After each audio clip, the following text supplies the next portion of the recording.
तो देखते हैं एक्सरसाइज 6.2 का क्वेश्चन नंबर फर्स्ट, जो मैंने अभी आपको बताया था को interior angle, alternate angle and corresponding angle, इसी के बिहाफ पे मैं इस क्वेश्चन को सॉल्व करने वाला हूँ। तो क्वेश्चन में आपके पास गिवन क्या है कि in given figure find the value of x and y, आपको एक्स और वाई फाइंड करना है एंड देन शो दैट, उसके बाद आपको ये शो करना है कि A B parallel to C D है।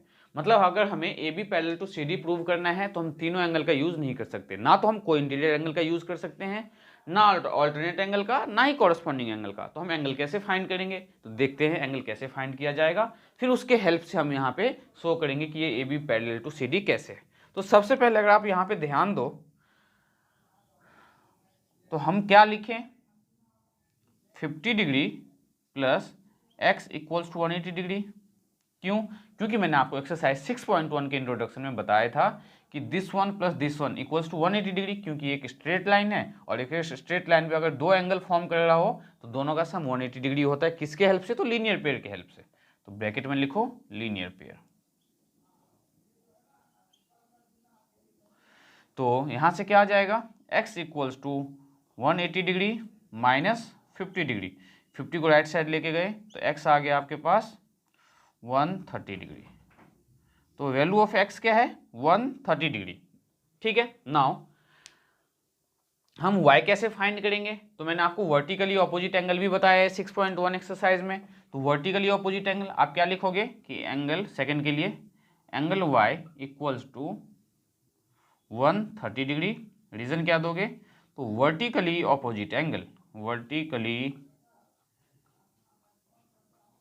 ऑपोजिट एंगल, ये एंगल और ये एंगल क्या है, वर्टिकली ऑपोजिट। क्यों? क्योंकि एक लाइन दूसरे लाइन को बिल्कुल स्ट्रेट लाइन कट कर रहा है एक दूसरे को। देयरफॉर आप यहाँ डायरेक्ट लिखो ऐसे कि एंगल y जो है आपका वो भी कितना होगा, तो 130 डिग्री होगा। अब हमने एंगल x और एंगल y तो फाइंड कर दिया है, लेकिन हमें प्रूव क्या करना है कि A B parallel to C D है। तो अब हम A B parallel to C D देखो कैसे प्रूव करने वाले हैं। तो एंगल x की जो वैल्यू है वो क्या है 130 और एंगल y की जो वैल्यू है क्या है 130। तो यहाँ पे लिखो angle x equals to 130 degree, angle y equals to 130 degree, but angle x equals to angle y, angle x और एंगल y क्या है, इक्वल है। क्यों?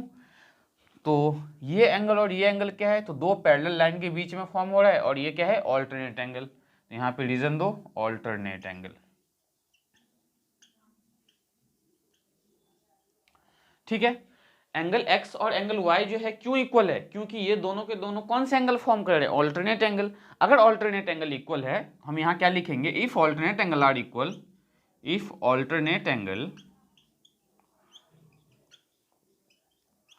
Are equal then two lines are parallel to each other, then two lines are parallel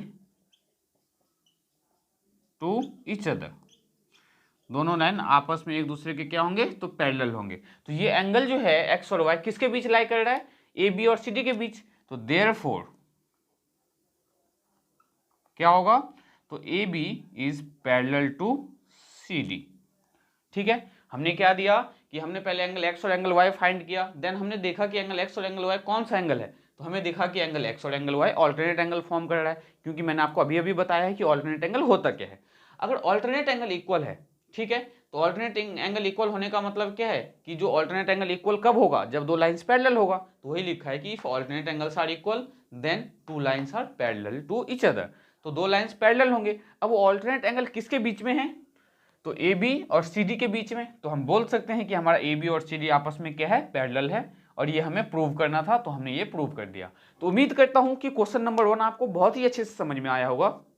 अगर आपको angle से related कोई भी प्रॉब्लम है तो मैंने एक्सरसाइज 6.1 के इंट्रोडक्शन में और 6.2 के इंट्रोडक्शन में भी बहुत अच्छे से समझाया हुआ है कि हमारे डिफरेंट टाइप्स के एंगल क्या है, कोई इंटीरियर एंगल क्या होता है, ऑल्टरनेट एंगल क्या होता है। तो आपने अगर नहीं समझ में आया है तो पहले आप एंगल्स को कवर करो, उसके बाद इन क्वेश्चंस को सॉल्व करोगे, तो आपको ये जो है रट्टा मारने की जरूरत नहीं पड़ेगी और आप बहुत इजीली आप समझ सकते हो। तो देखते हैं क्वेश्चन नंबर 2 हमारे पास क्या है।